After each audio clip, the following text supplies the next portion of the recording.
malam qadar ya. Tidak ada yang tidak ingin mendapatkan malam qadar. Karena malam qadar itu adalah malam final. Malam final. Apakah puasa kita itu masuk nominasi atau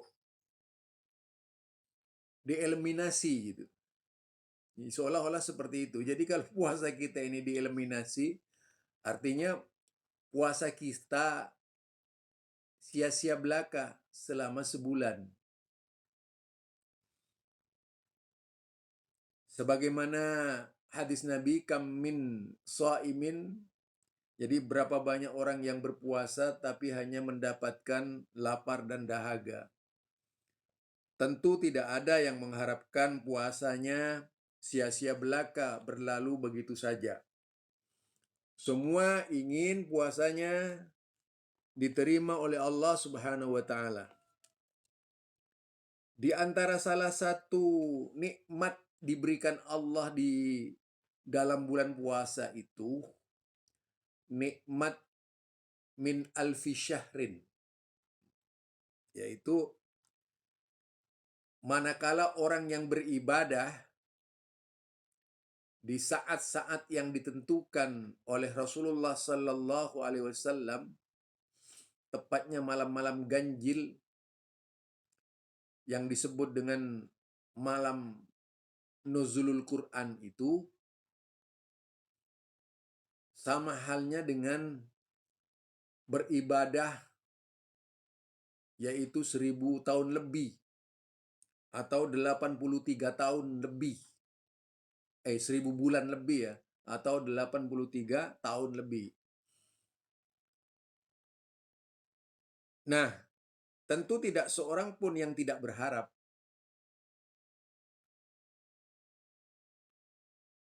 Semuanya pasti berharap menjadi hamba Allah yang menggondol dan membawa pahala itu, karena akan menjadi kunci kesuksesan kita menemui Allah manakala kita kembali kepada Allah Subhanahu wa taala. Disebutkan oleh yaitu Lailatul Qadar, nuzul Quran dan iktikaf yang menjadi fatwa tarjih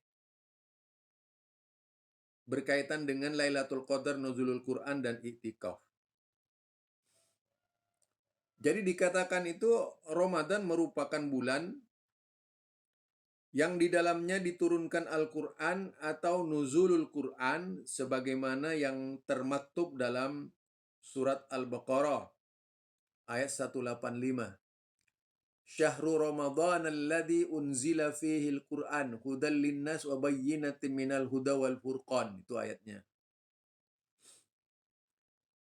Nah, ayat yang dibacakan, ayat yang memastikan bahwasanya Ramadan adalah tempat di mana Allah menurunkan Al-Quran dari sisinya, yaitu jauh di atas aras dari Lauh Mahfud, kemudian diturunkan yaitu di langit dunia. Dari langit dunia baru secara terinci turun pada setiap peristiwa-peristiwa yang ditetapkan oleh Allah Subhanahu wa taala. Jadi bulan Ramadan, bulan yang di dalamnya diturunkan permulaan Al-Quran sebagai petunjuk bagi manusia. Dan penjelasan-penjelasan mengenai petunjuk itu dan pembeda antara yang hak dan yang batil. Itu Al-Quran. Yaitu hudal linnas, petunjuk bagi manusia, wa bayyinatin minal huda, juga penjelasan-penjelasan sekitar petunjuk Allah itu dalam hal ini bisa disebutkan hadis-hadis Rasulullah, yaitu wal furqan, pembeda antara yang hak dan batil. Dr. Syamsul Hidayat MA.G selaku Dekan Fakultas Agama Islam itu FAI ya. Universitas Muhammadiyah Surakarta UMS ya. Menyampaikan hal itu dalam kajian tarjih yang dilaksanakan pada Selasa 12.04.22, yaitu artinya beberapa hari yang lalu ya. Menurutnya, para ulama sepakat bahwa nuzulul Quran itu terjadi pada tanggal 17 Ramadan dengan mengacu pada surat Al-Anfal, yaitu oh, ini suratnya ya. Jadi saya buka, ini suratnya.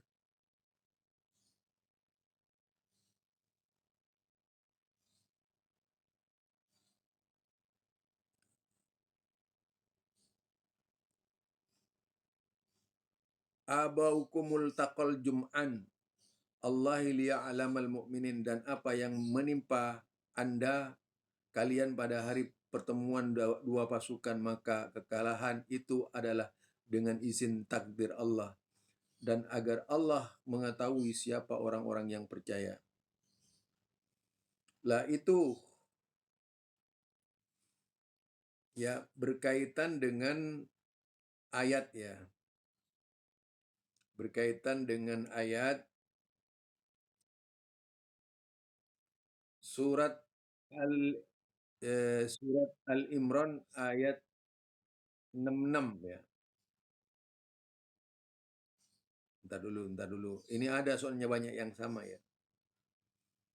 Surat Al-Imran ayat 55.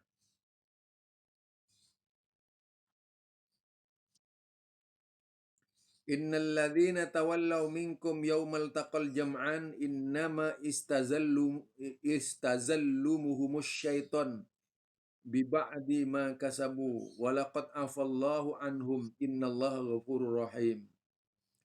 Sesungguhnya orang-orang yang berpaling di antara kamu pada hari yaumal taqal jam'al tadi itu, pada hari bertemu dua pasukan, innama istazalluhumus syaitan, hanya saja mereka digelincirkan oleh setan, biba'di ma kasabu, dengan sebab sebagian kesalahan yang ia lakukan. Walaqad afallahu, Allah kemudian memaafkan mereka, innallaha ghafurur rahim. Sesungguhnya Allah Maha Pengampun, Maha Penyayang.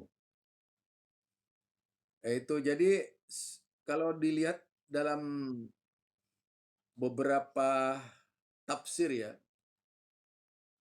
itu berbagai macam tafsir kalau dipahami. Tapi intinya bahwa yang akan kita serap dari pemahaman ini itu berkaitan dengan Lailatul Qadar. Jadi kalau tadi itu tanggal 17, kemudian di satu sisi Allah menurunkan Al-Quran dengan jelas sekali, inna anzalnahu fi lailatul qadar. Sesungguhnya Allah menurunkan Al-Quran pada malam Qadar. Kemudian Rasulullah Sallallahu Alaihi Wasallam menjelaskan malam-malam Qadar itu. Ya, malam 21, malam 23, malam 25, 27, 29 gitu. Jadi malam 29 ya. Nah, itu semua adalah malam-malam ganjil. Malam-malam karomah istilahnya ya. Kalau kita menyia-nyiakan, sama halnya dengan membiarkan kita tidak mendapatkan apa-apa di malam Qadar. Karena kalau disebut malam Qadar, itu artinya adalah malam di mana seorang muslim harus berusaha bisa mendapatkan malam qadar tersebut. Kalau tidak, yang didapatkan adalah kerugian. Bayangkan saja, kita itu berpuluh-puluh tahun misalnya hidup, sejak kapan kita sadar sebagai seorang muslim gitu kan. Paling sadarnya iya kalau sejak muda sudah punya kegiatan mendekati Allah dan Rasulnya. Biasanya walaupun kita sudah bersyahadat, terkadang sebagai anak muda itu lalai, lupa dan sebagainya. Begitu menjelang usia tua baru kita sadar gitu. Nah, Allah kemudian memberikan keistimewaan pada Ramadan itu. Keistimewaannya adalah orang yang beribadah di malam Lailatul Qadar itu sama halnya kedudukannya dengan yaitu apa namanya? Mendapatkan 83 tahun. Yang tidak mungkin dalam ibadah kita itu bisa mencapai dalam usia kita itu bisa mencapai ibadah selama 83 tahun karena kesadaran kita itu biasanya si menjelang usia tua itu yang kebanyakan ya kita itu kesadarannya ya. Sementara usia untuk sampai kepada 83 tahun beribadah selama 83 tahun itu kan mustahil. Karenanya Allah itu menjadikan hari-hari di bulan Ramadan ada hari-hari yang istimewa. Ada hari-hari yang bisa menutupi kesalahan-kesalahan, dosa-dosa kita yang cukup lama dikerjakan oleh kita tadi itu. Di antaranya ya Ramadan, akhir-akhir Ramadan itu.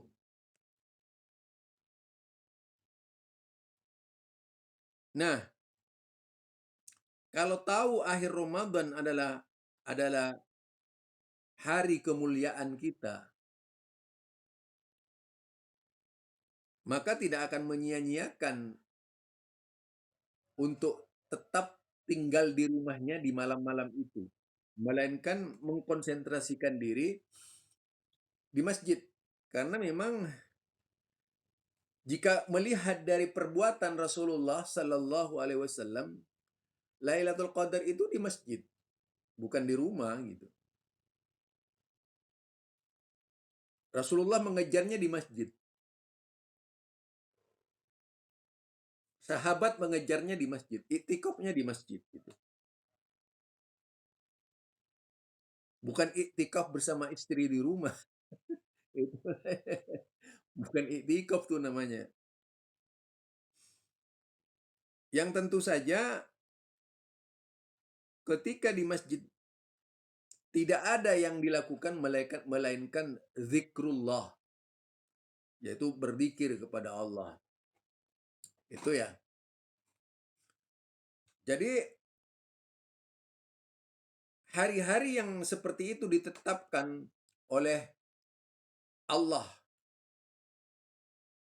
dengan jelas. Inna anzalnahu fi lailatul qadar. Jadi Al-Quran itu turun pada malam Qadar.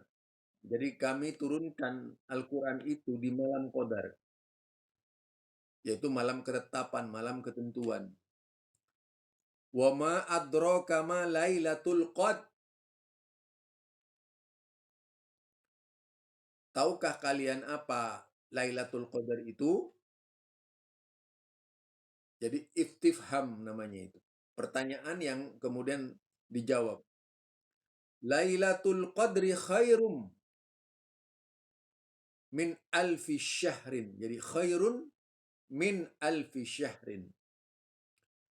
Malam Qadar itu lebih baik min alfi syahrin. Dari 1000 bulan. Lebih dari 1000 bulan. Nah, artinya kalau kita dapat satu kali seumur hidup saja, Artinya banyak dosa-dosa kita itu yang terlepas dari tubuh kita. Banyak dosa-dosa kita yang menyingkir dari kita. Artinya Allah Subhanahu wa taala memberikan yang lebih berat pahala baik, yaitu berupa pahala beribadah 83 tahun.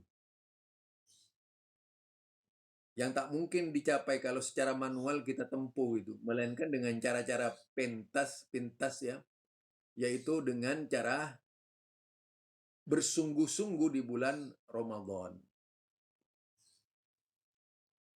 Itu ya yang dipermasalahkan. Dan kalau kita lihat tadi dalam sebenarnya banyak ya di kalangan ulama menjelaskan berkaitan dengan malam Lailatul Qadar ini.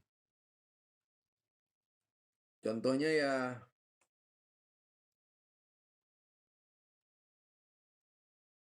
nah ini.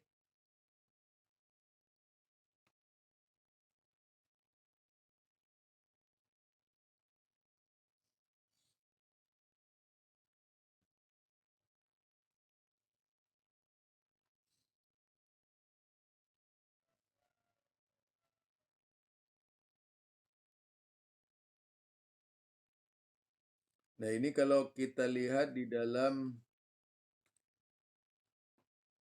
sebuah artikel ya,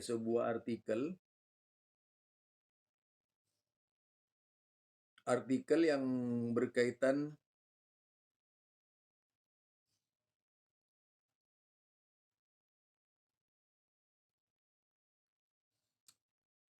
dengan malam Lailatul Qadar, yaitu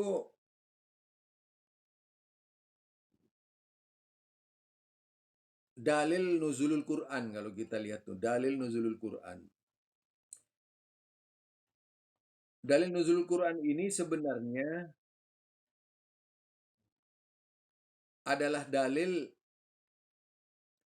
yang ingin memastikan bahwa Al-Quran diturunkan pada tanggal 17.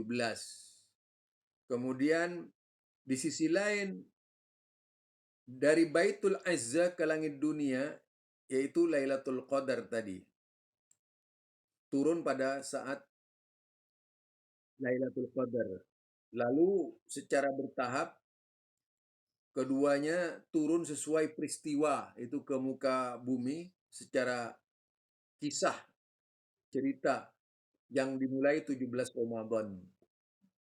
Ya, 17 Ramadan ketika itu.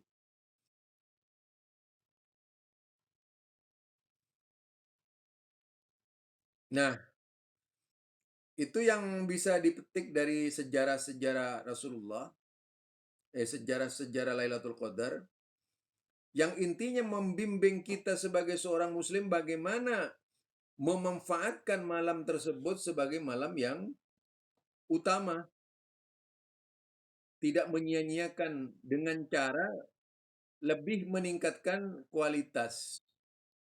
Sholatnya dirubah gitu.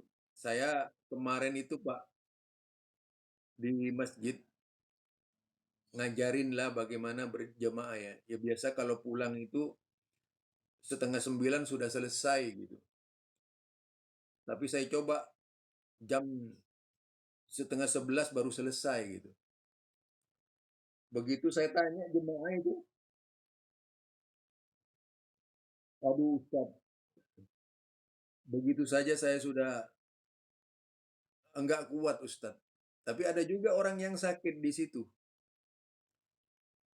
Aduh Ustaz, saya mencoba mengikuti Ustaz, kok tiba-tiba kuat. Nah itu, jadi tergantung dari niat itu sebenarnya. Ya, tergantung dari niat. Ada yang sembuh karena mereka itu menikmati Al-Quran. Jadi, kalau ingin, kan saya bilang Pak, kalau Lailatul Qadar itu ya kita benar-benar menggunakan malam Qadar adalah malam terakhir kita gitu. Artinya di situ kalau di rank tinju itu antara, eee, siapa namanya, Mike Tyson dengan lawannya, maka, detik-detik terakhir itu dilakukan dengan sungguh-sungguh gitu, agar bisa menjatuhkan lawan, seolah-olah seperti itu. Di bulan Ramadan, detik-detik terakhir itu memang kita itu harus benar-benar memanfaatkan semua tenaga yang ada guna meraih pahala yang besar itu, gitu. Tidak bisa dipandang hanya dengan sekedar, eee, yaitu menikmati malam, tapi menggunakan malam. Nabi itu kalau malam-malam seperti itu bahkan beriktikaf di masjid. Itu selama 9 hari, 10 hari, tergantung ya. Dia tidak pulang-pulang rumah, yang mengirimi istrinya makanan. Nah, itu kebiasaan Rasulullah Shallallahu Alaihi Wasallam. Demikian juga para sahabat selalu mengikuti cara-cara Rasulullah Shallallahu Alaihi Wasallam dalam beriktikaf. Yang kita kebanyakan bukan beriktikaf, Pak, mabit, bermalam, numpang tidur di masjid tuh. selesai selesai tidur, pulang subuh gitu. Itu kita itu. Iya, jadi itu yang banyak itu. Bukan betul lagi, Pak, itu yang banyak gitu. Membudayakan sesuatu yang salah dalam kehidupan beragama. Masa kalah sama nyepi gitu. Kadang-kadang kita kalah sama orang-orang nyepi. Mereka itu nyepi mulai dari pagi sampai malam itu berada di satu tempat, tidak keluar-keluar gitu mereka itu. Nah, kita punya kemuliaan yang seperti itu dari Allah, terus kita melalaikan diri dari amalan-amalan hebat seperti itu dengan cara tidak mendekati masjid-masjid Allah. Ya, itu sudah puncaknya gitu, puncaknya, masa-masa akhir. Jadi masa-masa akhir dari perjalanan puasa kita. Nah, saat itulah harus ditunjukkan semangat kita meraih pahala Lailatul Qadar tadi itu. Ya ngaji. Jadi kalau kalau saya itu Pak, 3 hari ini ya seperti itu. Saya lihat tuh memang yang tadinya di sini kalau saya lihat masjid-masjid yang terus bertambah memang masjid-masjid yang mengamalkan sunnah. Tapi kalau masjid bid'ah itu makin lama masjidnya itu makin kosong, Pak. Mendekati mendekati ya mendekati apalagi mudik ya. Aduh sudah itu. Lebih mendahulukan mudik daripada Lailatul Qadar gitu. Khawatir tidak dapat kereta api, ada khawatir tidak dapat bis dan sebagainya atau pesawat booking. Lah padahal sampai di rumahnya cuma santai-santai saja gitu. Jadi apa? Menyia-nyiakan padahal umurnya kita itu terlalu cepat dibandingkan dengan ibadah kita. Iya kalau sempat. Kalau tidak sempat, kan artinya membuang malam qadar itu dengan sia-sia, dilalui dengan sia-sia. Nah, itu pentingnya kita benar-benar memfungsikan Ramadan di malam Lailatul Qadar, di malam Qadar tadi itu. Ya coba-cobalah sampai jam 11 saja gitu. Nggak usah jauh-jauh, cukup baca 1 juz saja semalam gitu.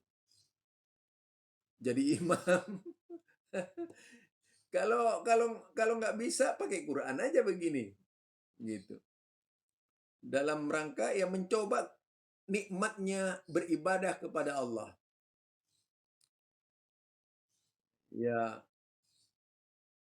jadi kadang-kadang saya ngajak ya, ngajak istri itu, yuk sholat gitu, tengah malam. Udah, begitu tengah malam sholat dari jam 11, baru 2 rakaat. Aduh Ustadz kalau begini terus mah Bisa jatuh Tat, saya.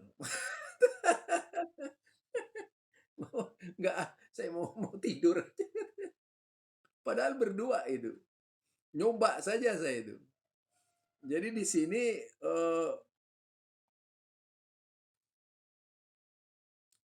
saya juga sering, Mbak, di Masjid Muhammadiyah udah diterangkan, dijelaskan, nih, gitu. Udah. Hah? Enggak, ini apa, salat atama ya. Jadi, itu kalau misalnya di sebelah saya ini ada masjid namanya, Masjid Baitus Sholihin milik Muhammadiyah. Udah diterangkan tuh ayat-ayatnya, surat-suratnya diterangkan, keistimewaannya diterangkan, malam Lailatul Qadar dan sebagainya. Nah, kita coba ya. Belum selesai satu rakaat itu, sudah ada yang roboh.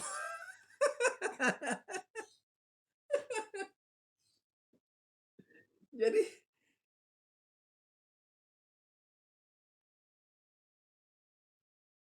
ya nggak apa-apa. Jadi itu dijadikan ya, artinya saya nyoba aja gitu, ingin tahu. Karena ini sunnah yang hilang dari umat Islam.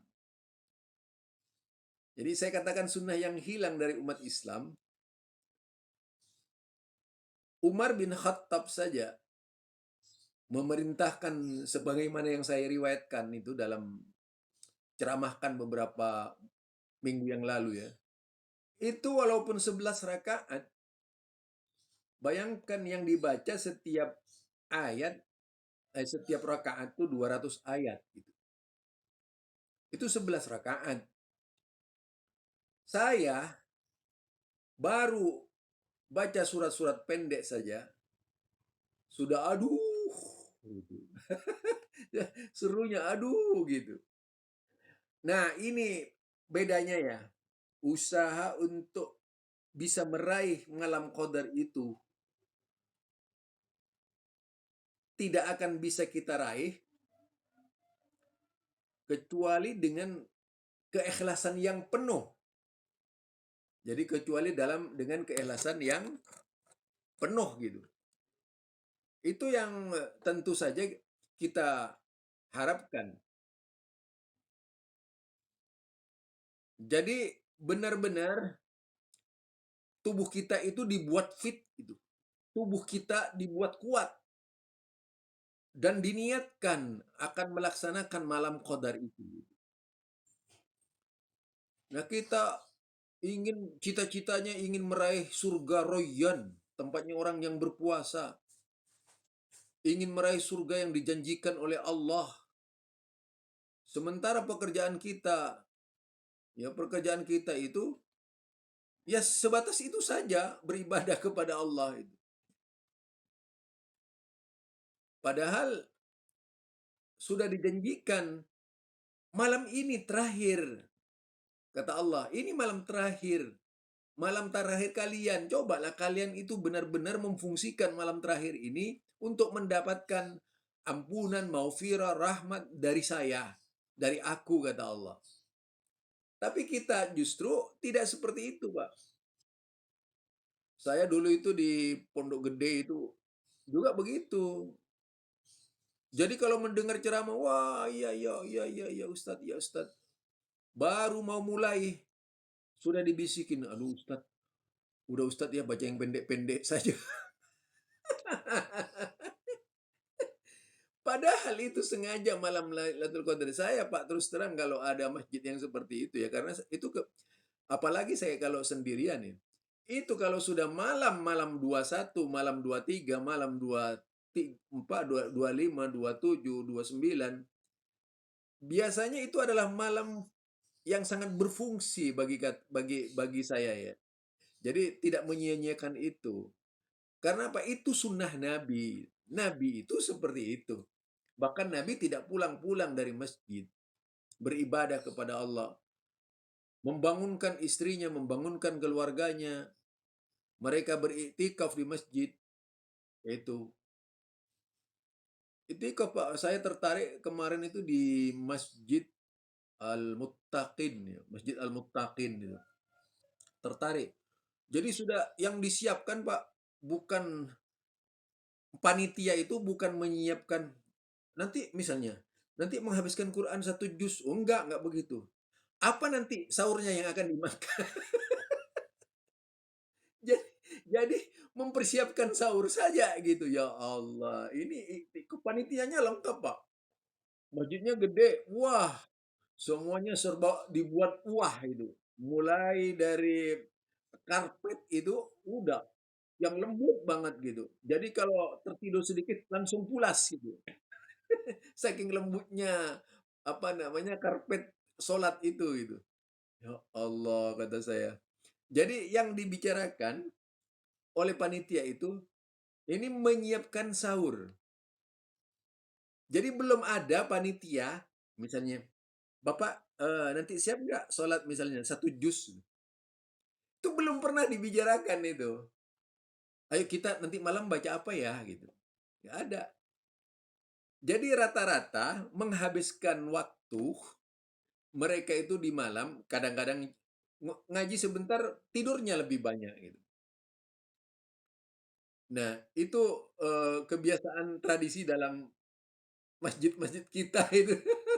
Itu itu di masjid kita, Pak, itu, bukan masjid-masjid lainnya. Wah, kalau masjid yang satunya lain lagi itu. Biasanya yang protes duluan ibu-ibu gitu, protes ibu. "Wah, Ustadz jangan baca itu ya, Ustadz, saya mendingan pulang saja." Protes. Iya, walaupun suara misalnya mau dibuat enak apa dan sebagainya, tapi kalau kecintaan kepada Allah itu kurang, nggak bisa itu, Pak, nggak bisa. Jadi kadarnya itu adalah kadar cinta. Coba kalau Bapak itu mencintai seorang wanita, apa saja akan dilakukan tuh. Jangankan harus jangankan harus cuman beli-beli barang ya. Seandainya karena memang rasa cintanya kepada seorang wanita itu, meskipun 7 lautan itu, dia akan berenang gitu. Coba seperti itu cara beribadah umat Islam kan luar biasa itu. Iya, kepada Allah lah ditunjukkan cintanya kepada Allah. Maka tidak akan ada ajaran-ajaran firman Allah itu yang dilalaikan oleh kita di bulan Ramadan. Ya tidak akan dirasakan, Pak. Wong saya membuktikan itu, ada orang jatuh, ketabrak, kakinya patah ya, kakinya patah, kemudian dia mau sholat. Jadi nyoba berdiri, Pak. Ini serius nih, Pak. Ini kisah 2 hari yang lalu ya, seorang jemaah di belakang saya itu. Saya saya Ustadz niat mengikuti sholat Ustadz katanya. Terus katanya, ya saya ikuti sholat Ustadz. Awalnya dirasakan sakit, kok tiba-tiba sakitnya hilang. Ini sekarang enak Ustadz saya jalan. Itu istimewanya ada kalau menikmati ya. Beda. Nah masalahnya begini caranya kita menikmati sholat dengan merongrong sholat.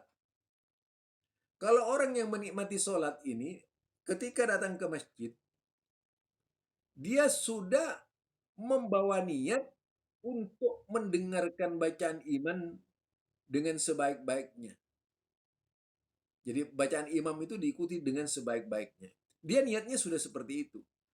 Dan memang niat seperti orang main sepak bola itu dibuat coba sepak bola itu memerlukan nafas. Ya, memerlukan nafas, memerlukan apa kecekatan, kecepatan, kemudian taktik, teknis dan sebagainya itu. Itu sepak bola. Nah, kalau dibandingkan dengan puasa, puasa itu sebenarnya lebih ringan, jauh lebih ringan gitu. Harusnya ketika berpuasa ingin iktikaf tadi, melaksanakan sholat malam, itu membawa niat yang sebaik-baiknya tadi. Juga apa ya itu kemampuan semuanya syarat-syaratnya itu dipenuhi untuk bisa meraih malam qadar tadi itu. Jadi itu dilakukan. Karena memang Rasulullah kalau sudah malam-malam terakhir, ya seperti itu perbuatannya. Kan kita tidak, mau pulang kampung, apa ya yang ngapar disiapkan di bawah ini ya, sudah mau pulang kampung hari hari raya lagi gitu. Sudah pikirannya kampung hari raya, apa yang akan dimakan, kue apa yang akan dibuat gitu. Jadi tidak ada di dalam, beda dengan para sahabat. Kalau di dalam di benak sahabat tuh yang ada bagaimana mendapatkan ampunan Allah, gitu ya. Bagaimana bisa mendapatkan pahala, bagaimana bisa nggak ditunda Ramadan lagi lebih jauh, lebih lama lagi. Itu para sahabat berpikirnya.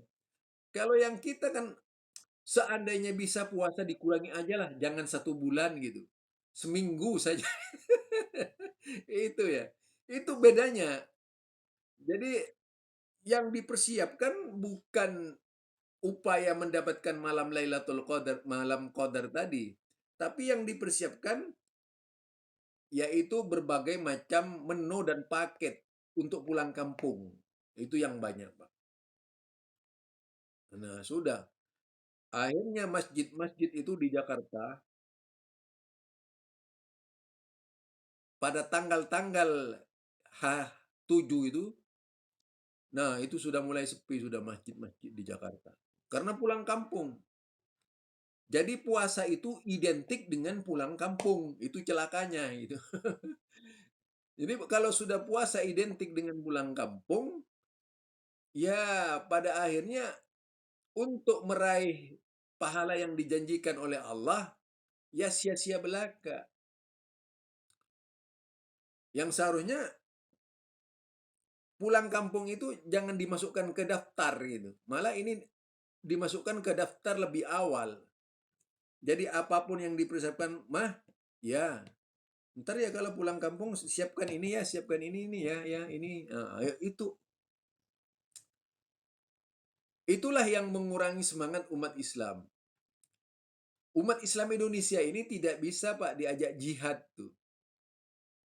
Karena memang sejak dini sudah dilemahkan dari jihad. Sejak sejak dini sudah juga ditakut-takuti gitu, dengan berbagai macam cara.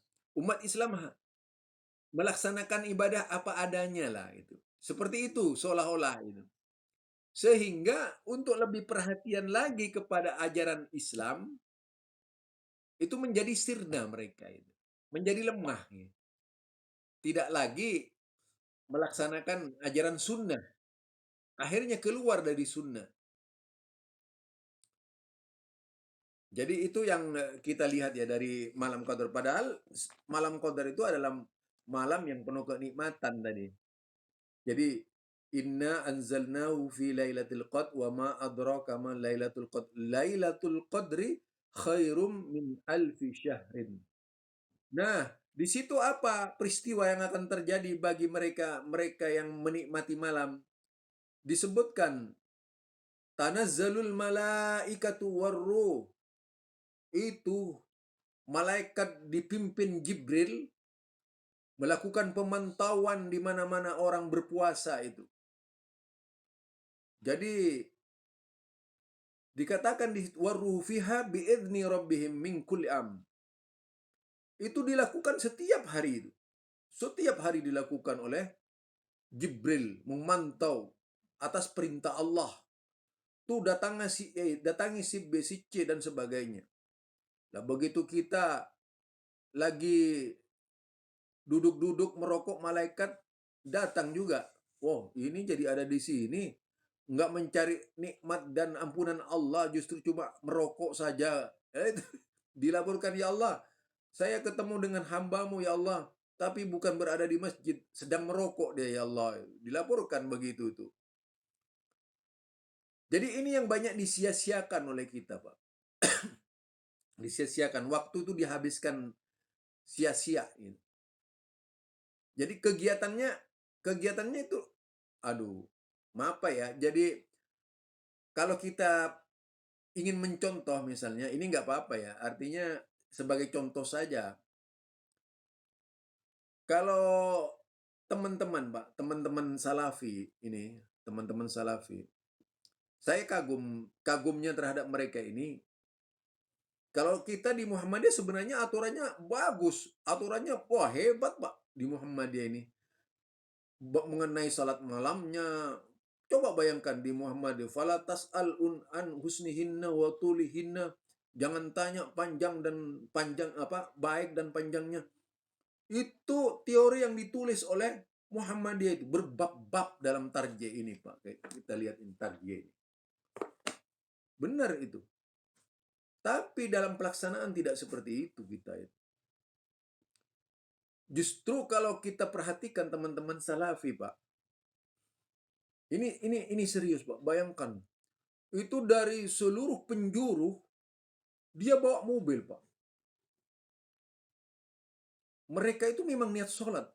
Dia mencari masjid yang khusus sifatnya. Jadi mereka orang-orang Muhammadiyah yang punya pengetahuan-pengetahuan itu bergabung di situ. Mendatangi sebuah masjid di Jakarta ini masjidnya. Itu mobil, Pak, sampai sepanjang 1 kilo lebih itu, Pak, parkir itu. Parkir ya mobil-mobil, Pak, mobilnya orang-orang, aduh, orang-orang hebat tuh, Pak, itu orangnya.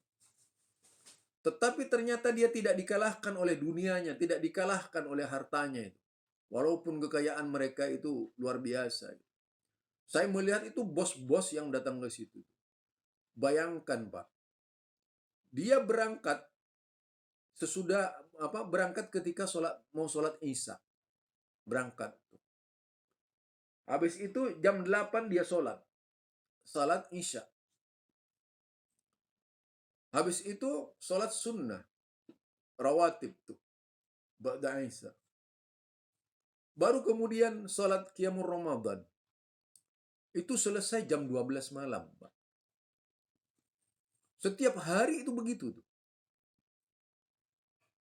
Tidak ada capek-capeknya mereka. Bawa anaknya ikut.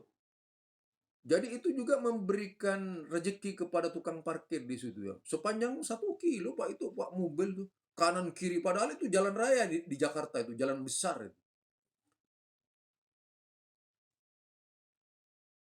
Istiqlal saja, itu tidak ada yang seperti itu, Pak. Istiqlal saja kalah. Nah, ini mereka benar-benar menggunakan saat-saat yang ditentukan oleh Allah untuk kepentingan agama. Di Muhammadiyah kan begitu sebenarnya. Hanya pelaksanaannya di Muhammadiyah ini, Pak, yang tak sesuai dengan teori yang tertulis. Kadang-kadang kita ke masjid saja berpikir, biarlah, mau sholat di rumah aja lah. Gitu. Nah, mereka ini di situ kompaknya. Kompak mereka. Kompak mereka. Saya masjid Tebet ya, masjid di Tebet ini masjid ya. Dulu itu masih ditempati Salafi. Oh, itu sampai malam. Tapi begitu kembali ke pangkuan orang-orang yang tak bertanggung jawab sekarang ini, akhirnya apa? Sholatnya kembali lagi kepada asalnya itu. Kembali kepada ya selesai biasa. Jam 8:30 selesai, 9 selesai. Ini kenapa? Ini sholat khusus masalahnya. Yang tidak akan dilaksanakan lagi dalam setahun. Menunggu setahun lagi gitu. Itu maksud saya. Karena ini disebut dengan bulan khusus. Bulan istimewa. Nah, kapan lagi kita akan meraih pahala sebanyak-banyaknya seperti di bulan Ramadan? Nggak ada, Pak. Bulan-bulan lainnya yang berisi 1000 bulan, nggak ada. Berisi 1000 bulan itu adanya hanya di bulan Ramadan. Pahala yang dijanjikan oleh Allah dan termaktub di dalam Al-Quran itu hanya di bulan Ramadan.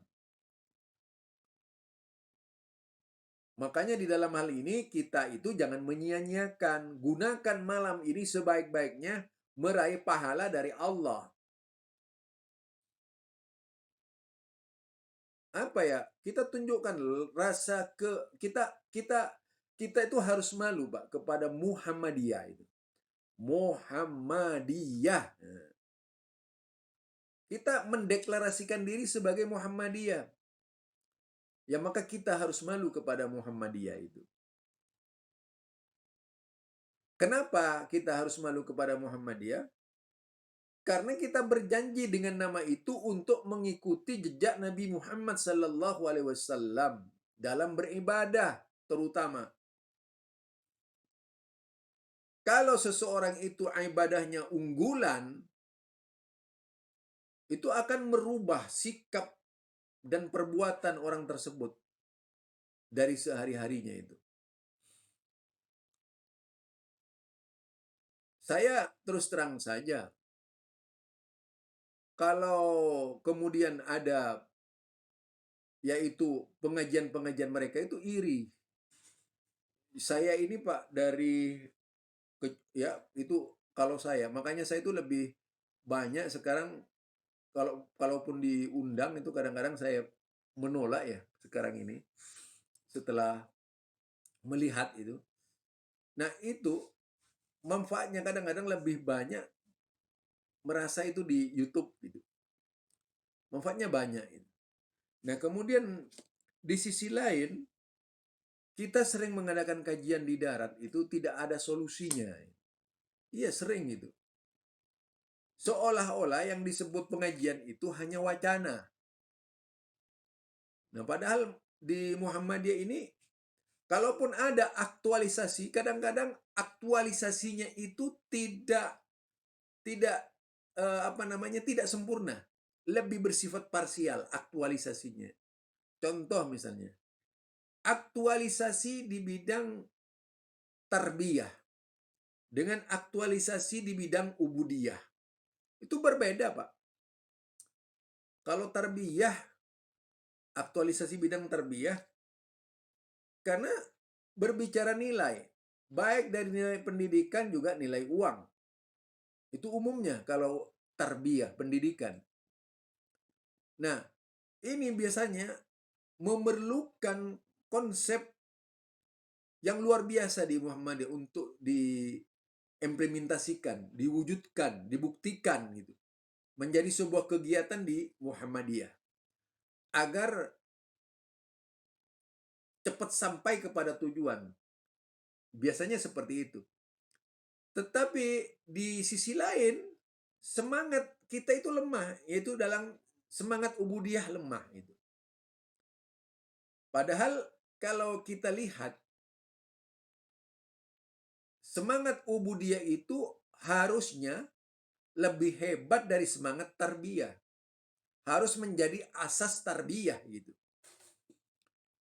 Artinya sekolah Muhammadiyah itu harusnya adalah sekolah masa depan Islam yang bisa melahirkan kader-kader pendakwah yang menyadarkan umat Islam. Pentingnya berakidah, pentingnya beribadah sesuai dengan cara-cara Rasulullah Sallallahu Alaihi Wasallam. Itu bisa, terlalu bisa sebenarnya dilakukan oleh Muhammadiyah. Permasalahannya adalah sumber daya. Sumber daya kita yang kurang itu. Jadi kita bagaimana meningkatkan kualitas sumber daya berkaitan dengan yaitu ahli-ahli agama. Di ahli-ahli agama itu. Bagaimana fungsi sekolah SD, fungsi sekolah SMP, fungsi sekolah SMA di Muhammadiyah itu semuanya berbau agama. Agama. Sehingga dinikmati dan tentu saja dengan tidak kaku gitu ya. Tidak kaku. Tapi di sini di condet mungkin bisa magang bapak-bapak itu. Di Condet itu ada sekolah Secondary Muslim School. Itu sekolah internasional, Pak. Sekolah Muslim internasional, bayangkan. SD biayanya itu puluhan juta, Pak. yang masuk banyak gitu. Yang masuk itu elit-elit, Pak. Hebatnya sekolah muslim ini, itu bisa merubah bentuk kepribadian anak-anak tadi. Dia benar-benar seorang muslim yang modern cara berpikirnya. Kegiatannya di dalam hafal alam Quran ada, semua bidang pendidikan itu ada. Dan terdiri dari guru-guru yang memiliki kualitas. Nah, mungkin ini perlu menjadi contoh. Ini kok bisa gitu. Muhammadiyah itu walaupun tidak menamakan muslim, tetap sekolah muslim, Pak. Tapi kalau berbicara kualitas, memang itu masih kurang. Masih kurang gitu, kalau kita lihat gitu. Umumnya lebih banyak pada konsentrasi pendidikan lain. Pengetahuan anak-anak kita itu masih sangat standar sekali, standar umumnya sekolah itu. Jadi ada beberapa sekolah di Jakarta ini yang saya lihat tuh yang skala internasional. Jadi merubah watak anak mulai dari SD sampai SMA sudah dirubah di situ tuh. Mereka itu anaknya orang hebat, Pak. Orang-orang yang memang mumpuni, bayarnya juga cukup mahal ya, saya lihat cukup mahal. Tapi jadi rebutan itu, semacam sekelas Al-Azhar itu, sekelas Al-Azhar, SD Al-Azhar. Itu kan masih ada di dalam kandungan sudah daftar, Pak. Ada di dalam kandungan dia sudah daftar. Didaftarkan ke sekolah Al-Azhar itu. Kalau tidak kita nggak mendapatkan kursi di situ. Lah, pendidikan seperti ini bagaimana sih kemudian menimbulkan emosi yang luar biasa dari umat Islam untuk menitipkan anaknya. Nah, itu yang kita inginkan. Kita inginkan begitu itu. Sehingga begitu keluar dia adalah anak yang berotak cemerlang. Imannya yang kuat, kepribadiannya yang kuat, kemuslimannya yang kuat, keimanannya yang kuat. Tidak menjadi Saifuddin Ibrahim gitu. Dia kan kader Muhammadiyah juga, Saifuddin Ibrahim. Ya kalau kita mau mau apa ya, istilahnya kaum rival ya dari Saifuddin Ibrahim itu dari muslim-muslim, dari saber-saber muslim sekarang itu dirubah namanya tuh, Pak. Dari Saifuddin Ibrahim menjadi Taifuddin Ibrahim tuh, oleh mereka itu.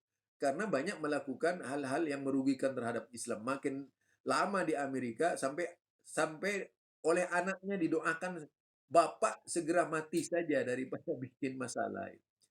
Jadi itu Pak, kita inginkan adalah kader-kader Muhammadiyah yang apa namanya komplit pengetahuannya, komplit keislamannya, komplit umumnya, komplit ketakwaannya juga sudah untuk mencapai titik kulminasi yang diinginkan oleh gerakan dakwah Muhammadiyah. Oh, barangkali ini ya intinya bagaimana puasa yang kita lakukan itu kelak begitu selesai bulan puasa merubah cara pandang hidup kita selama di dunia ini. Assalamualaikum warahmatullahi wabarakatuh.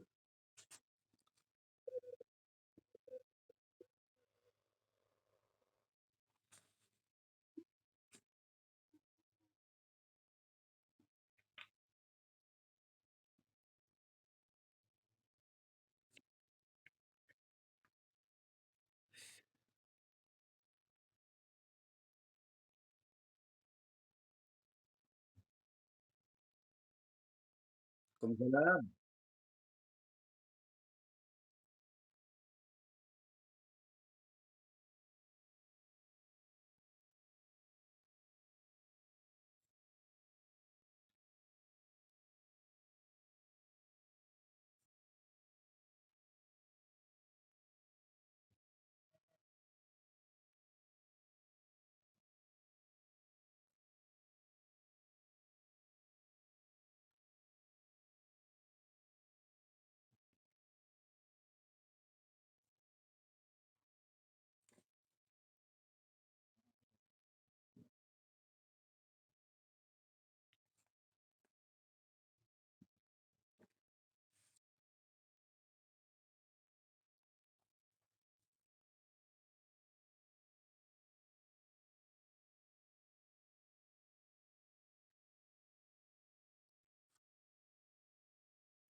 Ya, yang pertama itu berkaitan dengan Quran, itu yang turun dari Baitul Izzah, namanya Baitul Izzah itu, Pak. Baitul Izzah itu nggak tahu tempatnya di mana, di atas langit saya nggak tahu ya, karena saya belum pernah berkunjung ke sana, Pak. Nah, itu Baitul Izzah namanya. Nah, Baitul Izzah di mana Al-Quran ditempatkan semula. Jadi firman Allah itu sudah ada. Firman Allah itu sudah ada. Apa yang dibicarakan Allah itu sudah ada. Nah, kemudian prosesnya dari Baitul Izzah ke langit dunia itu seluruhnya di bulan Ramadan. Jadi di bulan Ramadan tadi pas malam-malam ganjil yang ditetapkan oleh Allah. Itu proses dari Baitul Izzah ke langit dunia. Kemudian proses dari langit dunia, pertama kali diturunkan Al-Quran ke manusia, dari langit dunia ke manusia itu, yaitu pada saat terjadi perang gitu. Terjadi perang Badar itu. Yaumal taqal jam'an. Itu kan terjadi pada tanggal 17 Ramadan, Pak. Yaumal taqal jam'an. Dua pasukan bertemu. Nah, ketika dua pasukan bertemu itulah Allah menurunkan Al-Quran. Yaitu yang disebut dengan Al-Furqan. Pembeda kekafiran dan keimanan. Jadi peristiwanya seperti itu. Dari Baitul Izzah ke langit dunia sekaligus diturunkan pada tanggal-tanggal ganjil. Kemudian secara terperinci diturunkan kepada manusia dari langit dunia yaitu pada tanggal 17 Ramadan. 17 Ramadan. Itu Pak yang membedakan. Jadi tidak ada pertentangan ya. Tak ada pertentangan. Jadi tanggal ganjil adalah turunnya Al-Quran sekaligus ke muka bumi, ke bumi, ke langit dunia, ya. Kemudian dari langit dunia ke manusia itu tanggal 17 Ramadan mulainya. Itu peristiwa-peristiwa yang mengikat itu. Itu Pak. Artinya sejak Al-Quran diundang-undangkan kepada manusia itu terjadi pada tanggal 17 Ramadan. Ya. Itu yang pertama jawabannya. Kalau yang kedua itu memang Rasulullah dan para sahabatnya tinggal di masjid sampai 10 hari, Pak. Kecuali ada kepentingan yang mengharuskan dia keluar dari masjid. Ya kalau kalau kalau kita kan saya bilang tadi, kalau kita itu bukan itikaf, namanya mabit itu gitu. Numpang tidur saja di masjid. Karena sejarah itikaf bukan begitu, yang sunnah dari Nabi. Mereka tinggal di dalam masjid sampai akhir Ramadan. Mulai dari tanggal 21. Nah, itu Pak yang benar. Makanya sekali-kali nyoba menikmati Ramadan itu, lah kita Ramadan di Mekah atau di Madinah. Jadi sempurna 10 hari dibebaskan dari permasalahan dunia, konsentrasi kepada Allah Subhanahu wa taala. Itu Pak. Jadi persepsi Ramadan kalau hanya melalui malam-malam saja itu numpang tidur, kalau tidak numpang tidur pasti numpang makan sahur gitu. Itu aja. Ya itu aja, Pak. Ya.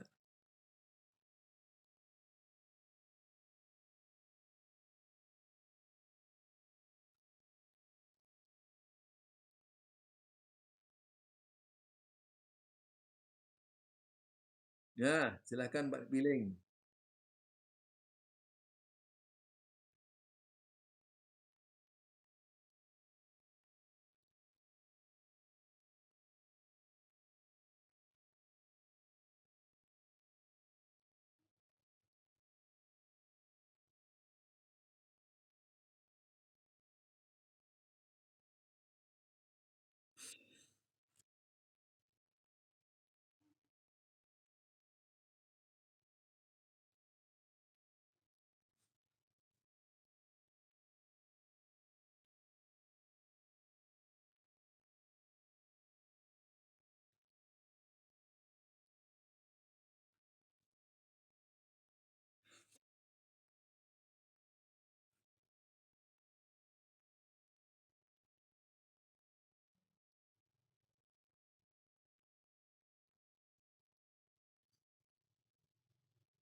Hmm. Iya, Lailatul Qadar itu kalau dilihat dari perjalanan Nabi, setiap malam Qadar Nabi itu tidak pernah di rumah. Nah, itu garisnya ya, garis besarnya di situ. Nabi dan para sahabat tidak pernah di rumah. Nabi dan para sahabat itu di masjid. Nah, itu yang kita perhatikan dari sejarah manapun, dibuka sejarah manapun sama itu. Artinya tidak ada hari-hari di bulan Ramadan kecuali yaitu pada tanggal 21, 23, 27, 25, 27, 29 itu mereka para sahabat Nabi, Nabi dan para sahabat selalu intim dengan masjid. Amal-amalnya dilakukan di masjid dengan amalan-amalan yang jauh lebih meningkat dari hari-hari sebelumnya. Kalau yang kita kan kendor, makin lama makin kendor gitu. Dia lebih meningkat, Pak. Lebih lebih ngegas gitu. Ibaratnya motor yang tadinya pelan-pelan itu ngegas, Pak. Wong gitu. Nah, itu. Jadi dia makin bersemangat. Semangatnya luar biasa untuk bisa meraih apa yang dijanjikan oleh Allah Subhanahu wa taala. Amal soleh itu refleksi, Pak, dari buah ibadah. Beda dengan amal soleh yang tidak refleksi. Amal soleh yang tidak refleksi itu terkadang bersifat keterpaksaan, Pak. Tapi kalau amal soleh yang refleksi, saya itu melihat dengan sendirinya bagaimana ini saya membeda-bedakan, Pak. Apa menilai gitu, evaluasi.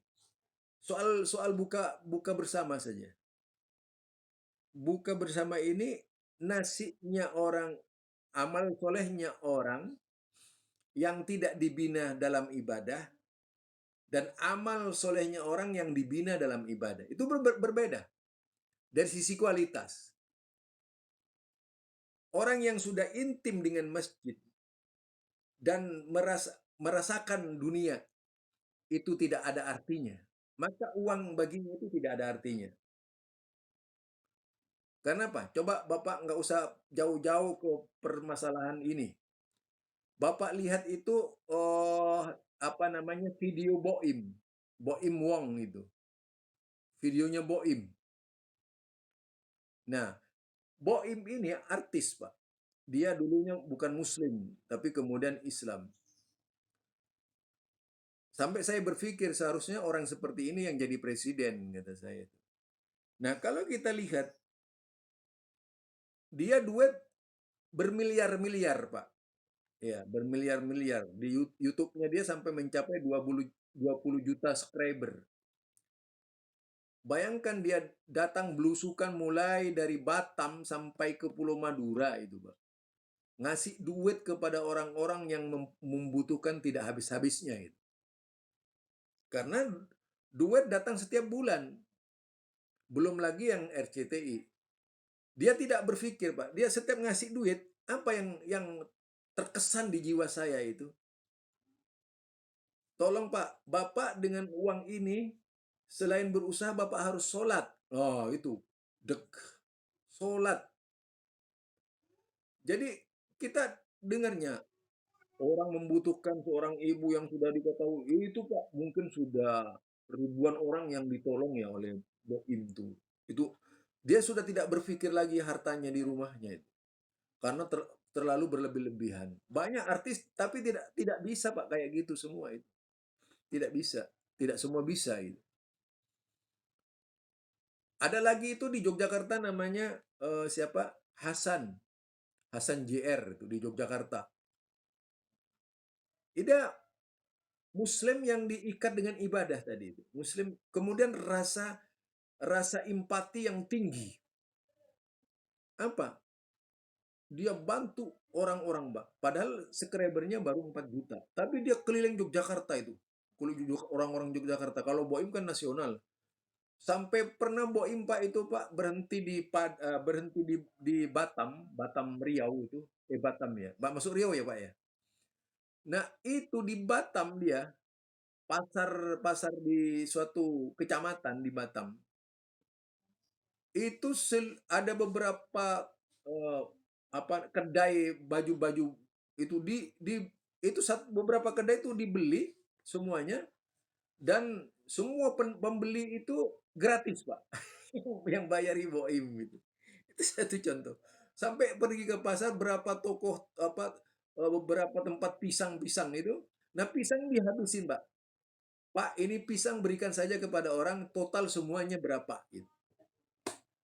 Itu berapa banyak yang ditolong di satu sekolah misalnya, sekolah-sekolah.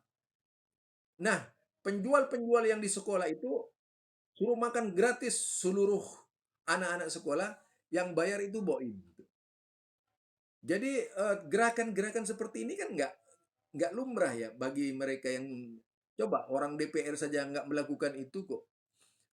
Nah artinya jika kita itu punya tanggung jawab yang tinggi, pasti ditanya, ibu sholat ya, bu, sholatlah ibu gitu. Saya akan bantu ibu ini. Jadi lebih mendeteksi kepada ibu yang nggak mampu dan sebagainya, keluarganya bagaimana. Nah saya melihat kisah dari cerita itu. Kemudian kita melihat Pak, makanannya saya katakan tuh, makanannya orang yang beribadah, yang disedekahkan dengan ahli ibadah, dengan ahli sedekah yang kurang beribadah, itu beda. Beda Pak. Kalau beribadah yang ahli sedekah, nasi yang diberikan saja itu berbeda. Jadi panitia tidak boleh tidak boleh mempermainkan umat gitu. Ini masalah nasi. Saya perhatikan masalah nasi buka bersama ya. Tadi di tempat yang ahli ibadah itu, kalau mengeluarkan buka bersama, bagi-bagi kepada umat, nasinya itu rata-rata yaitu harga 50 per bungkus. Per bungkus. Itu bisa mencakup ratusan orang gitu, ratusan orang. Nah, kalau orang yang tidak ahli ibadah itu dibedakan makanan di rumahnya dengan makanan yang diberikan kepada orang. Artinya kalau di rumahnya itu makannya 50.000, nah satu porsi ya, yang diberikan kepada orang itu 10.000. Itu yang membedakan, Mbak, kualitas ibadah ini. Karena yang dirasakan itu adalah nikmat Allah, miliknya Allah, miliknya Allah. Ini milik Allah, kembali kepada Allah. Terdorong sehingga orang ini akan selalu memposisikan tidak membeda-bedakan orang, tidak membeda-bedakan orang. Nah, jadi saya tuh kalau keliling masjid seperti itu, oh ini masjidnya beda ya, masjidnya beda ya, beda ya. Saya pernah Pak, dia langganan ceramah ya, ini bedanya antara pimpinan masjid yang ngerti dan pimpinan masjid yang tidak ngerti ya. Ini bukan anu Pak ya, saya hanya ingin memberi gambaran saja. Mereka yang mengetahui kualitas keimanan, kemudian mengetahui yaitu keilmuan, sikap fair dan cara-cara yang disampaikan itu, dia berani melakukan apa saja terhadap pribadi saya gitu. Nah, itu pribadi saya. Tapi kalau kemudian ada masjid menganggap itu hanya mengundang penceramah, ini beda Pak tanggapannya. Beda tanggapannya Pak. Begitu selesai masuk masjid, kan saya nggak diundang gitu. Lah biasanya orang itu Pak nggak mau basa-basi. Duduk, si penceramah itu dianggap penjual ceramah Pak. Di Jakarta itu bermacam-macam. Jadi ujiannya ustadz itu yang dihadapi. Penjual ceramah. Nah, kalau masjid yang menjadikan ustadz itu sebagai pedoman, beda. Itu akrab, Pak. Masih diajak bicara dan sebagainya, dan sebagainya, sebagainya. Apa yang membuat menarik gitu. Membuat menarik. Nah, itu pengalaman saya di Masjid Jakarta, Masjid Bekasi, dan sebagainya. Ada penceramah yang dianggap pencari uang gitu. Ada penceramah yang dianggap itu adalah penceramah, penasehat dan sebagainya. Itu kualitas, Pak. Jadi kualitas ibadah itu sangat menentukan. Sama halnya orang yang mengurus masjid dengan seorang yaitu DKM seorang DKM yang ahli ibadah dengan DKM yang hanya ngurus duit di masjid. Itu beda. Beda gitu. Ya, sama dengan kita, Pak. Orang yang ikhlas di Muhammadiyah, ahli ibadah di Muhammadiyah, dengan sekedar pengurus Muhammadiyah. Itu bisa dibedakan itu. Pasti beda itu. Kalau pimpinan Muhammadiyah, misalnya pimpinan Muhammadiyah itu ahli ibadah, wow, hebat tuh, Pak. Ini hebat pasti. Muncul berbagai macam ide-ide itu untuk kebangkitan Islam. Iya, Pak. Muncul. Ada berbagai macam ide untuk bisa bangkit Islam di daerah itu dengan berbagai macam cara. Artinya selalu artinya selalu tumbuh ide-ide baru dalam rangka mengembangkan dakwah Muhammadiyah itu. Dia dia itu sangat akrab dengan lingkungan. Sangat akrab dengan lingkungan, akrab dengan masjid dan sebagainya. Dalam pengertian akrab dengan lingkungan bisa membaca lingkungan tuh, Pak. Tapi kalau kita itu bersikap penguasa di Muhammadiyah, itu kadang-kadang yang terjadi yaitu sifat perintah saja, Pak. Perintah, perintah, perintah. Tidak ada keteladanan. Itu juga ada di dalam organisasi kita yang begitu gitu. Jadi apa akhirnya setelah terjadi diskusi, seringkali saya menemukan kasus-kasus seperti itu.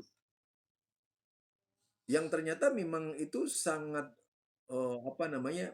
Berkaitan dengan kepribadian orangnya, sholatnya seperti apa di rumahnya. Ya kita bisa Pak membedakan orang yang memang sholat dengan orang yang tidak sholat itu. Jadi itu Pak Piling sangat berpengaruh sekali rohani itu peningkatan ketakwaan rohani itu kepada Allah.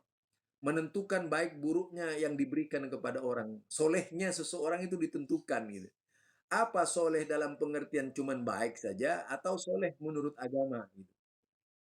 Itu yang saya maksudkan. Sehingga di sini amal soleh itu juga dipengaruhi oleh faktor-faktor tadi itu. Jadi amal soleh yang sesungguhnya, ada amal soleh yang dibuat-buat.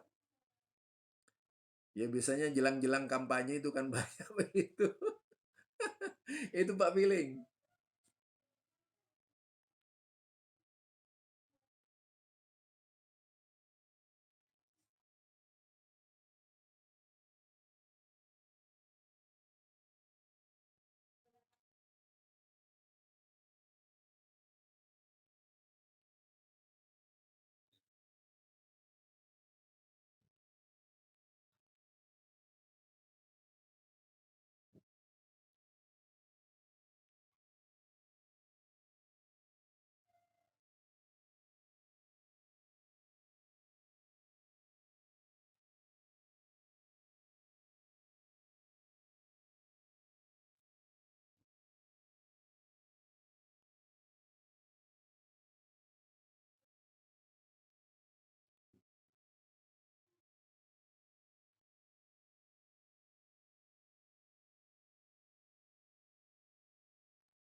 Iya, di dalam hadis itu kan dikatakan Rasulullah akhir-akhir Ramadan itu biasa mengencangkan tali ikat pinggangnya itu dengan istilah seperti itu ya. Nah, nah, tentu saja artinya itu bukan tidak tidur, tapi mengurangi tidur. Mengurangi tidur. Artinya yang tidurnya biasa itu misalnya sekian. Rasulullah memang kan orang jarang tidur ya Rasulullah itu. Kalau kita lihat ya mungkin siang itu kalau kita lihat. Nah, malam yang dimaksud tadi kan malam ganjilnya itu yang diutamakan Rasulullah. Berarti kan ada malam-malam yang lainnya yang buat di situ agak agak bersantai-santai dan istilahnya gitu dan sebagainya. Nah, khusus malam-malam ganjil ini memang mengencangkan perutnya Rasulullah. Nah, orang yang punya rencana untuk iktikaf ini sudah dipersiapkan dari pagi, Pak. Jadi dipersiapkan saya nanti malam iktikaf misalnya. Itu sudah disiapkan dari pagi. Seperti misalnya ya tidak apa harus tidur dulu dan sebagainya supaya nggak supaya nantinya bisa bertahan. Wong saya sering Pak melihat orang iktikaf itu sampai di masjid cuma tidur itu. Ada yang begitu tuh. Tidur langsung dengan sarungnya. Oh, kata saya. Ente jadi datang ke masjid ini cuma mau tidur dan pakai selimut. Sekalian ente itu kata saya, kalau mau itikaf besok bawa kasur ke sini. Jadi ya lucu-lucu lah kalau kita lihat orang itikaf ini tuh. Tingkah lakunya ya. Eh, itu tergantung Pak pemahaman tentang itikaf. Sebenarnya waktu-waktu istirahat juga ada itu dan saya kira tidak ada larangan di itikaf itu tidur, tapi ya tidur artinya sesuai dengan kadar tidur yang tidak mengganggu iktikafnya itu gitu. Jadi Islam tuh kan mengajarkan sebenarnya fleksibel Pak ya Islam tuh. Cuma kita kadang-kadang mempersulit diri gitu. Oh, kalau itikaf begini padahal enggak ringan itu itikaf di masjid tuh ringan. Ya, tidur misalnya tidur tidur gitu. Siang bisa tidur misalnya. Nanti malamnya udah kita habiskan supaya dengan harapan bisa mendapatkan apa yang dijanjikan oleh Allah Subhanahu wa taala. Itu Pak. Ya, kalau yang paling ngetop itu yaitu dengan cara meningkatkan berbagai macam aktivitas di masjid, membaca Al-Quran, mengkaji Al-Quran, menghidupkan malam. Atau ada kan begini nih, mungkin Pak Piling penting Pak Piling itu menghidupkan Ramadan malam satu dua malam ke satu dari 10 hari terakhir itu malam ketiga dari sampai pokoknya malam-malam ganjil diadakan kajian tengah malam di masjid itu Pak Piling. Jadi itu bisa menghidupkan jemaah itu. Jadi jemaah harus siap-siap mendengarkan. Ya itu kalau misalnya ada jemaah Muhammadiyah di situ. Itu bisa dilakukan seperti di masjid di Bekasi ya, Masjid Cikarang itu. Jadi di Cikarang itu ada masjid. Nah, itu idenya dari saya. Coba adakan kajian tengah malam. Diadakan kajian tengah malam itu. Jadi Kajian mengkaji kitab, mengkaji Al-Quran itu bukan sekadar tadarusan, tetapi juga dikaji isinya Al-Quran sambil muncul apa diskusi di situ. Wah, itu kan lebih bagus itu. Itu caranya gitu.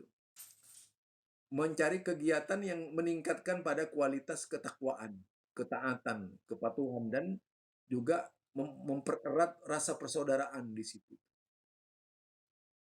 Nah, disitulah mungkin nanti akan lahir kader-kader umat yang mumpuni di dalam agama. Begitu, Pak.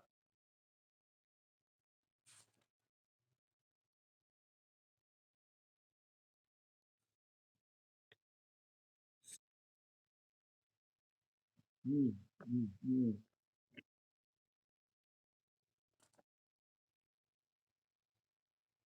hmm,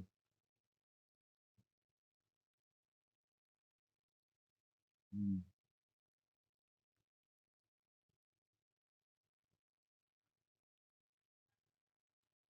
hmm. Iya, artinya boleh. Artinya seperti itu, selama ada sesuatu yang sangat urgent penting itu, kalau memang mereka yang karena pekerjaan, memang iya itu artinya selesai kerja, istirahat, balik lagi ke masjid gitu. Seperti itu. Tidak jam 11 sejak Isya itu. Kita kan datangnya malam jam 11. Numpang tidur aja itu. Jadi sejak Isya maksud saya itu. Jadi itu yang dilakukan terus-menerus di zaman Rasulullah. Makanya hebat-hebat dahulu kala itu. Ya begitu, Pak.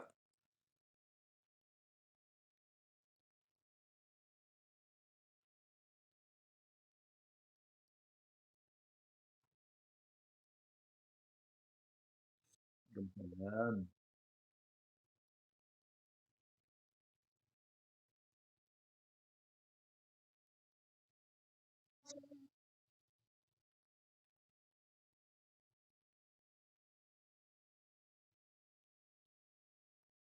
Siapa bilang nggak ada? Di zaman Nabi itu kan istri-istri Nabi juga tinggal di masjid. Iya, istri-istri Nabi itu dan istri-istri sahabat.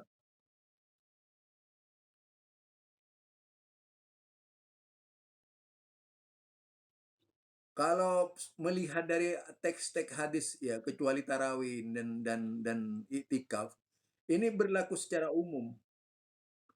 Jadi tidak berlaku secara khusus kepada laki-laki gitu. Karena dihimbau. Hanya karena kita melihat peristiwa di zaman Nabi seperti itu. Hanya saja persoalannya kemudian siapa Aisyah itu marah waktu itu. Seandainya sampai bilang begini kan Aisyah, seandainya Nabi masih hidup, orang-orang ini akan wanita-wanita ini akan dilarang ke masjid. Lah karena itu berubah di zaman Nabi itu kan begitu ketat, ya perlu keketatan juga seharusnya gitu. Nah, itu setelah Nabi tidak ada berlonggar-longgar peraturan-peraturan di masjid.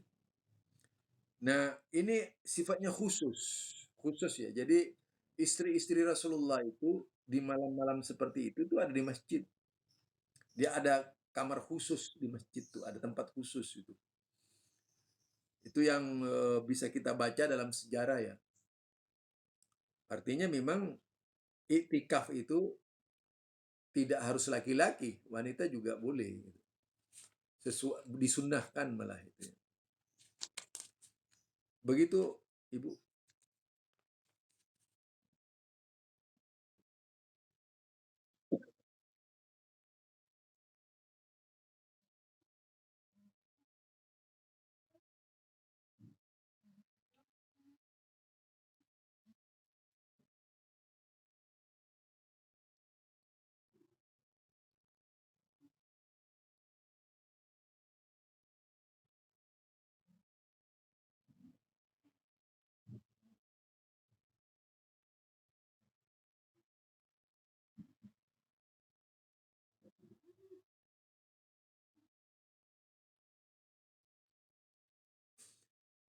Benar semua, benar semua itu.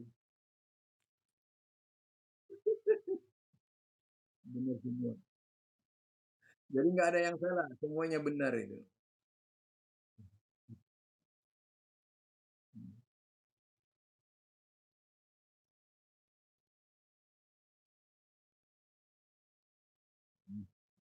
Mhm.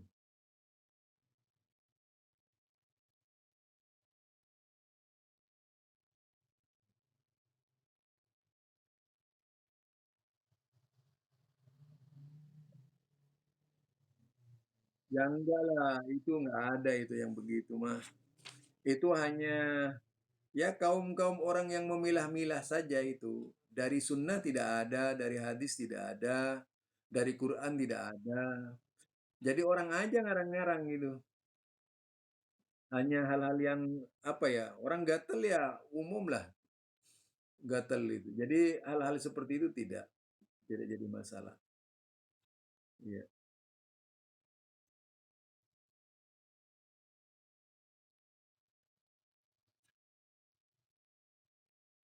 Iya, karena memang ada contoh dari istri-istri Nabi.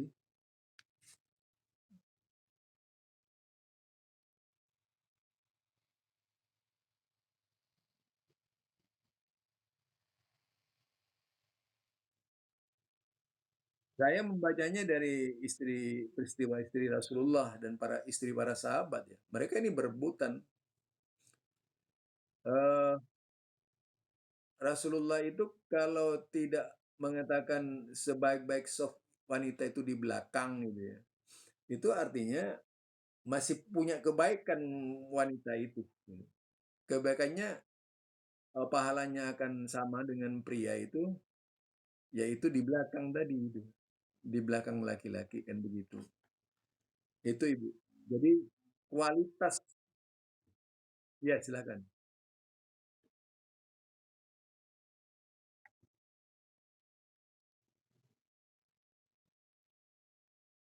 Hmm.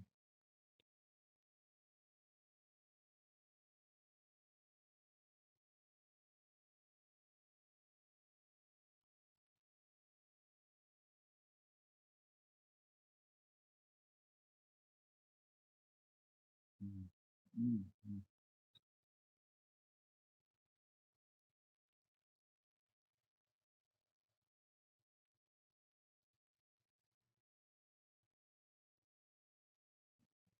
Nah, itu sama aja. Jadi kalau niat ya niat saja karena terus terang saja, anak itu kan hasilnya orang tua. Ya tetap saja hasilnya orang tua. Iya kan anak itu hasilnya orang tua. Nah, kan disebutkan dalam hadis itu, "Idza matab nu Adam inqata amaluhu illa salasin." Jadi amalan semua anak Adam itu terputus kecuali tiga. Yang dikatakan awwaladun soleh yad'ulah. Nah, anak yang soleh mendoakan orang tuanya. Sadaqatun jariyah.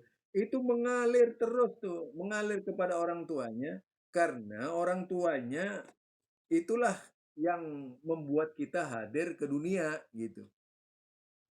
Makanya masuk dalam kategori awwaladun soleh, anak yang soleh gitu. Ya, ciri-ciri anak yang soleh itu yaitu anak yang suka mendoakan orang tuanya. Itu ciri anak soleh. Nah, anak yang saleh, saleh itu dengan soleh beda. Kalau anak soleh, anak yang baik. Kalau anak saleh itu anak yang mincret gitu.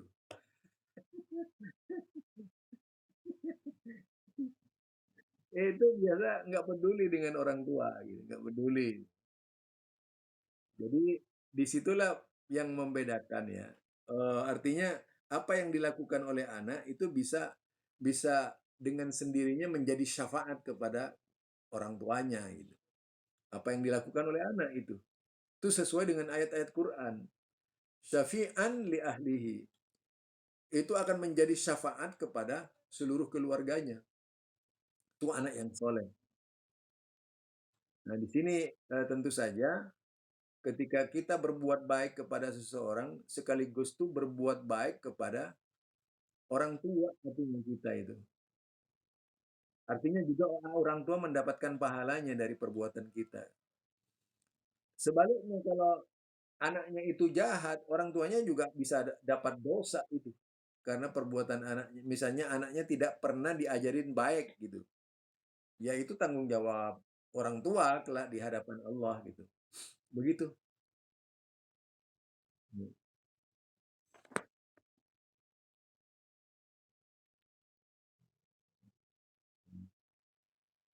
Waalaikumsalam.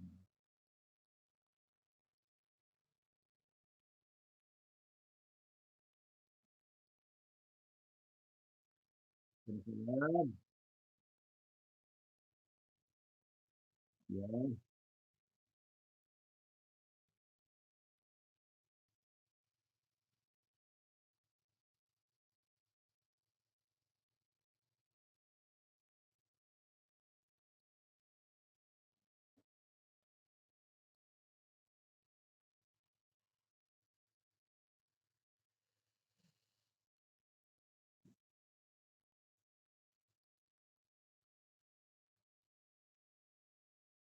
Ya, kalau kondisinya seperti itu kan lain lagi namanya darurat tuh ya boleh-boleh saja.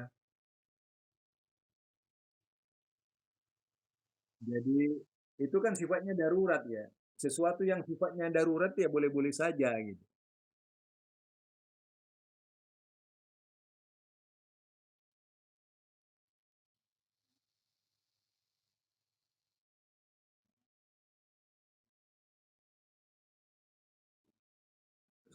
Maksudnya zikir doa saja gitu.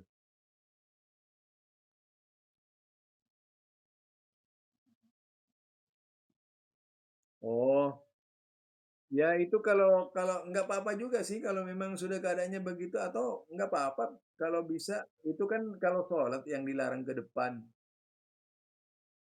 Nah, jika tidak sholat ya ke depan nggak apa-apa ikut ngaji misalnya asal berjauhan saja gitu dibenarkan.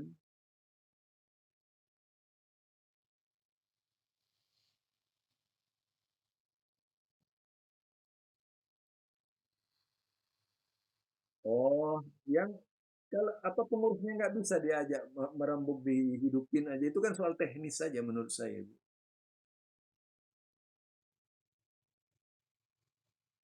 Iya, iya. Mm. Itu aja Bu. Saya kira itu masalah teknis. Jadi tinggal tinggal apa takmirnya sih DKM-nya diajak bagaimana supaya DKM-nya itu memperhatikan puasa itu gitu supaya malamnya bisa hidup di masjid dihidupkan lampunya gitu. Itu aja.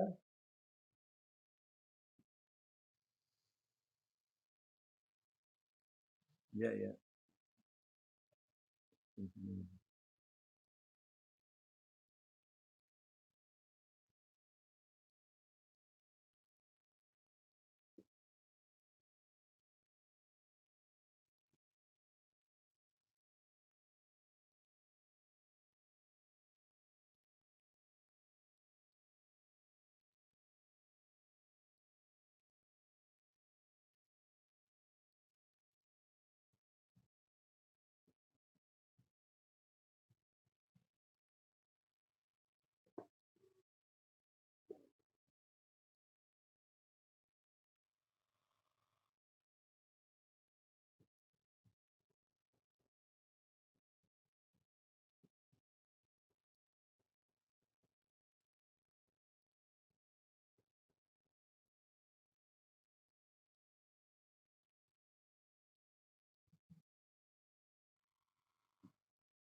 Waalaikumsalam warahmatullahi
wasallam. Saya mohon diri langsung. Assalamualaikum warahmatullahi wabarakatuh.